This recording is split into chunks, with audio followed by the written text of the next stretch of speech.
Dobrý deň. Ahojte kamaráti. Na našej škole sa aj v januári udialo množstvo zaujímavých akcií a súťaží. V dnešnom vysielaní školskej televízie si môžete pozrieť reportáže z nasledovných tém. Zápis detí do prvého ročníka, pohybové hry školského klubu, recitačné súťaže, predmetové olympiády, divadlo v angličtine, majsterky Európy v gymnastike, venček. Každý rok sa na našej škole koná veľká udalosť. Zápis do prvého ročníka. Ak máte doma dieťa, ktoré je pripravené nastúpiť do školy, pozývame vás na zápis do prvého ročníka, ktorý sa bude konať v dňoch 5. 6. februára od 13. do 17. hodiny a 7. februára od 9. do 11. hodiny. Naši malí spolužiaci sa na pohybových hrách v školskom klube poriadne vyšantili. Veď posúďte sami. V zdravom tele, zdravý duch. 13.1.2015 vychovávateľky zo školského klubu detí zorganizovali pohybové aktivity. Táto udalosť sa na našej škole koná už tradične v januári v rámci boja proti obezite. Tento rok sa o zábavu postarali pani vychovateľky Santová a Moravčíková. Pripravili 6 stanovíšť, pri ktorých nechýbala zábava a samozrejme pohyb.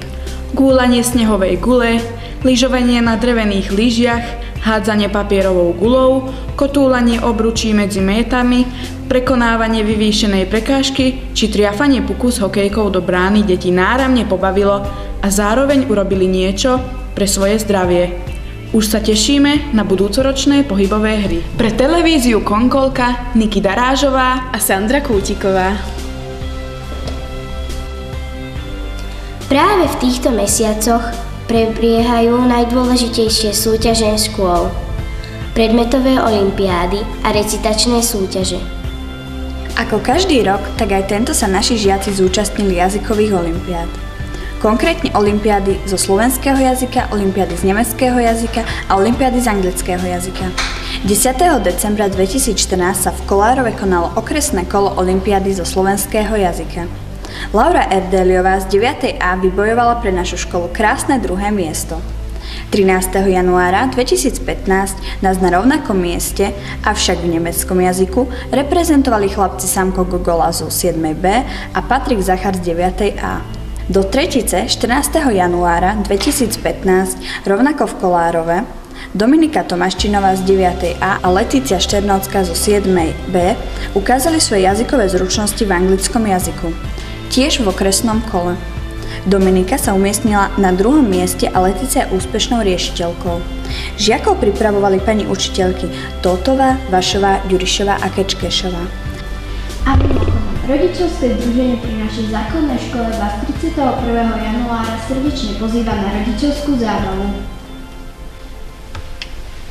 Vo februári vás budeme informovať, ako dopadli naši spolužiaci v olympiádach z biológie, geografie, dejepisu a chémie. Pre televíziu Konkolka Paula Pinto Quintela, Sofia Bileková a Danica Verebová. V olympiádach sme boli úspešní.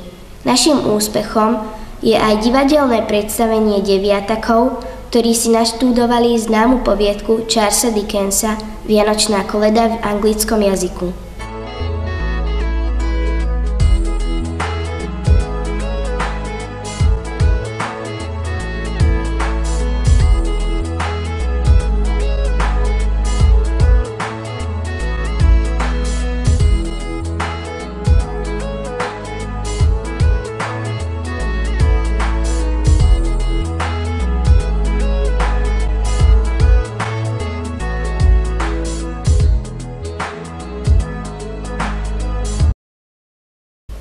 Žiačky 6. ročníka dosiahli pekné úspechy v gymnastike. Ahojte, predstavte sa našim divákom. Volám sa Veronika Červenáková. A ja som Viktória Bogáňová. Počuli sme, že ste dosiahli veľmi pekné úspechy. Aké? Pre mňa najväčším úspechom bol, keď som vyhrala prvé miesto na majstrovstvách Európy v Rumunsku. Môj najväčší úspech bol, keď som na majstrovstvách Európy vyhrala 3. miesto. Kto vás trénuje? Trénuje nás Lenka Juhásová, učiteľka súkromnej tanečnej školy. Ako dlho sa venujete gymnastike? Ja už sa venujem skoro 5 rokov gymnastike. Ja 4 roky. Akých súťaží ste sa doteraz zúčastnili? Každý rok sa zúčastňujeme na súťaži v Leviciach, už sme boli na súťaži aj v Bojniciach a veľakrát sme boli aj v Komárne, podľa toho, kde je súťaž. Odkiaľ ste postúpili na majstrovstvá Európy? Na majstrovstvá Európy sme postúpili z Levíc. S koľkými zostavami? Ja som postúpila s 3, s jednotlivcom to bolo 2. miesto, s dvojicou to bolo 2. miesto a so šesticou párovou sme boli 1. Ja som postúpila s 3 zostavami. Prvá bola jednotlivec, to som bola 4. miesto. Druhá bola dvojica s Kérou Štifnerovou, to sme boli 1. A šestica, to sme boli tiež 1. Porozprávajte nám niečo viac o majstrovstvách Európy.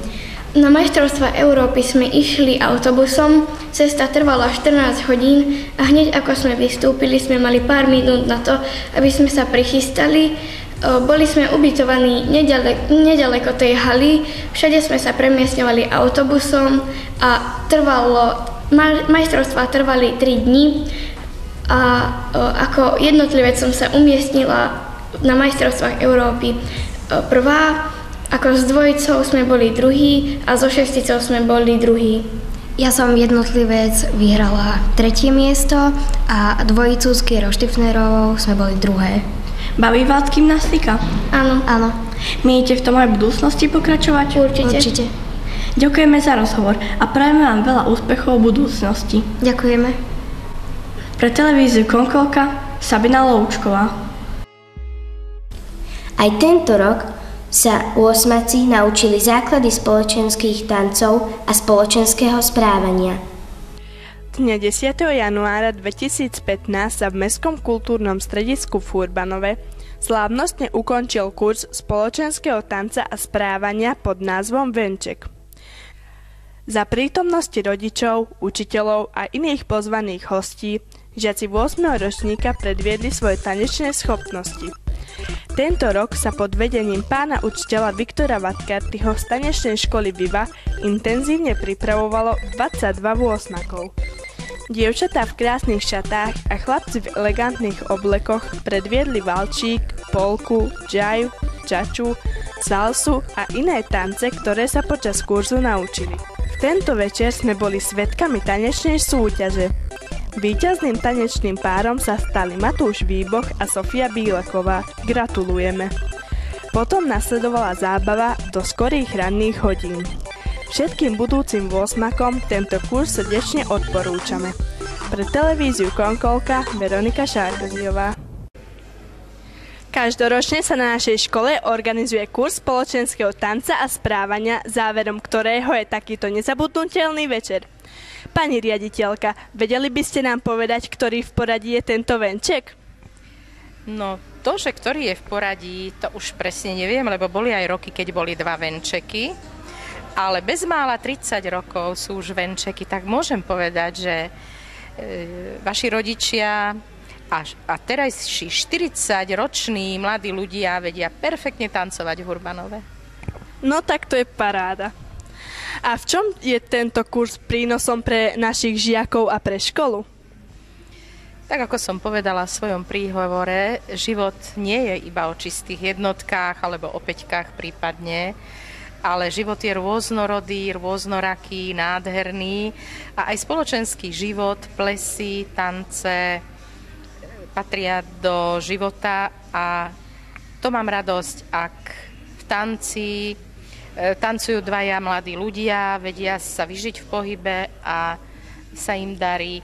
Tak ja vidím prínos v tom, že majú jednu ďalšiu schopnosť navyše a vedia sa baviť, dokonca si vedia uviazať kravaty, vedia, kedy si majú zapnúť sako alebo odopnúť sako a partnerky tiež vedia, ako sa majú obliecť, ako sa majú správať inteligentne mladí ľudia k sebe. Tak sa im to určite zíde. A aké sú vaše dojmy z dnešného večera? Všetky tie venčeky sú pôvabné, čarovné, pre každého sú veľkým zážitkom. Ja som videla, že rodičia boli veľmi sústredení, stoly sú plné, prehýbajú sa dobrotami a každý je rád, že vidí svojich na parkete, svoje deti a tomu som rada, že s radosťou to prežíva celá sála. Je nás tu neúrekom, to je krásne. No, a máte vy osobne rada tanec? Ja zbožňujem tanec a páčia sa mi tance aj štandardné, aj latinskoamerické a mám veľkú bázeň aj k učiteľom tanca, pretože kus krásnej a dobrej roboty robia. No tak to iste. A chceli by ste niečo odkázať budúcoročným tanečníkom? Ja by som chcela odkázať všetkým ľuďom, že tanec je pre dvoch a preto je krásny. A pri tanci sa človek odviaže z tých každodenných starostí a preto je dôležité, aby sme aj takéto aktivity vyvíjali a musíme deti naučiť aj pekne sa spoločensky správať a spoločensky sa vyžiť. Ďakujem pekne za rozhovor. Pre televíziu Konkolka Veronika Šárkoziová. Tradícia organizovania kurzu spoločenského tanca a správania na našej škole siaha ďaleko do minulosti. Predstavujem vám pána učiteľa Viktora Vatkartyho, ktorý tento kurz vedie. Pamätáte si, kedy tento kurz na našej škole ste organizovali prvýkrát? No, podľa všetkého asi pred 10 rokmi. Fúha, tak to je pekné číslo. A čo všetko účastníci kurzu absolvujú? Aké tanečné štýly sa môžu naučiť? Tak sú tam rôzne spoločenské tance a latinskoamerické tance a samozrejme niečo aj pre mladších, to sú tie disco a moderné tance. Bol niektorý z tancov obľúbený alebo naopak menej populárny? Tak od toho záleží, že pre koho. Že niektorí viacej ľúbia tie spoločenské tance, takže tým sa viacej tešili a niektoré zase naopak viacej ľúbia tie latinskoamerické rytmy, čiže každý už po svojom riešil toto. No a moji spolužiaci a spolužiačky sú v tomto oblečení na nespoznanie. Veľmi im to svedčí, sú aj rovnako šikovní. Určite niektorým to ide lepšie, niektorým slabšie. Každý je jedinečný. Niekto má radšej spoločenské tance, jak sme už spomínali, niekomu to ide lepšie, niekto je lepší v anglickom valčíku, niekto v džive. Znova je to veľmi, veľmi individuálne. No a v tancovaní ste profesionál. Čo je podľa vás ťažšie než tanec? To je veľmi dobrá otázka. Pre mňa tanec nie je až tak ťažký, lebo sa tomu už venujem vyše 20 rokov, takže podľa mňa čokoľvek iné je ťažšie než tanec. Aha, dobre. Tak ďakujem pekne za rozhovor a prajem pekný večer a príjemnú zábavu. Pre televíziu Konkolka Veronika Šárkoziová. Týmto sa končí vysielanie školskej televízie. Ďakujeme za pozornosť, dovidenia, ahojte.